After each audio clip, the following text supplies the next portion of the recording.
Pemirsa sampun kaliwuku ri sampun libur lebaran kuningin wilangan kasus harian COVID-19 nayang penedunan.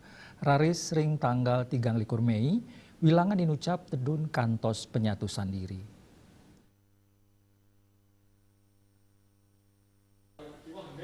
Nanging wilangan pasien padem COVID-19 taler kauningin mawawa selami tigang rahina.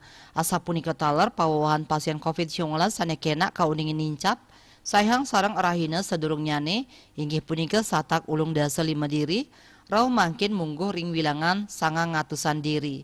Anut saking data Kementerian Kesehatan nyihnayang pawawahan kasus COVID-19 174 diri, dados nyane wilangan kumulatif ipun langkungan 6 jutaan diri. Raris kuentenan pasien kenak wenten 900 diri, indik pasien padam kauningin roras diri, dados nyane kumulatif ipun langkungan 150 talian diri, selami pandemi limbak dawag bulan Maret warse kali-tali dasa nilintang. Wilangan pasien sane kanton kerawat wenten kali-tali ulungatus ye dasa diri.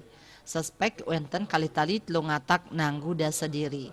Dia Dewi Bali Pos Nguningayang.